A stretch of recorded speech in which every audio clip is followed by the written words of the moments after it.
ಕಿ ನಮಗೆ ಬಹಳ ಸಂತೋಷ ಅನಿಸ್ತದೆ. ಯಾಕಂದರೆ ಇಡೀ ಬೀದರ್ ಜಿಲ್ಲೆಯಲ್ಲಿ 1 ವರ್ಷಗಳಿಂದ ಭಾಳ ಜನರಿಗೆ ಭಯಭೀತವಾಗಿದೆ.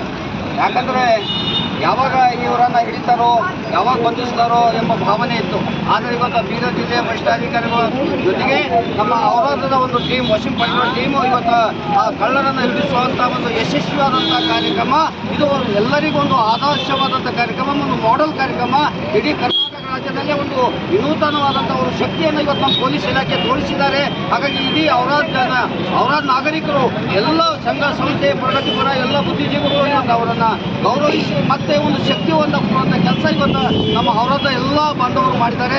ಭಾಳ ಹೆಮ್ಮೆ ಖುಷಿ ಅನಿಸ್ತದೆ. ಹಾಗಾಗಿ ಇಡೀ ಎಲ್ಲರ ಪರವಾಗಿ ಈ ಮಕ್ಕಳಿಗೊಂದು ಸ್ಫೂರ್ತಿ ಆಗ್ತದೆ ಅನ್ನೋದನ್ನು ಹೀಗೆ ನಾವು ಪೊಲೀಸರಾಗಬೇಕು. ಪೊಲೀಸರಾದ ಇಂಥ ಕಳ್ಳರನ್ನು ಹಿಡಿದು ಸಮಾಜಕ್ಕೆ ಒಂದು ಶಾಂತಿಯನ್ನು ಕೊಡಬೇಕು, ಸಮಾಜಕ್ಕೆ ನ್ಯಾಯ ಕೊಡಬೇಕು ಎಂಬ ಸಂದೇಶವನ್ನು ಇವತ್ತು ವಾಷಿಂ ಪಟ್ಟಣ ಮತ್ತು ಅವರ ಟೀಮು ಏನು ನೀಡಿದೆಯಲ್ಲ, ನಮಗೆಲ್ಲರಿಗೆ ಒಂದು ಖುಷಿ ತಂದಿದೆ, ಆನಂದ ತಂದಿದೆ. ಹಾಗಾಗಿ ಎಲ್ಲರ ಪರವಾಗಿ ಅವರಿಗೆ ಅನಂತ ಅಭಿನಂದನೆಗಳು ಮತ್ತು ಧನ್ಯವಾದಗಳನ್ನು ಸಲ್ಲಿಸ್ತೇನೆ. ನಮಸ್ಕಾರ.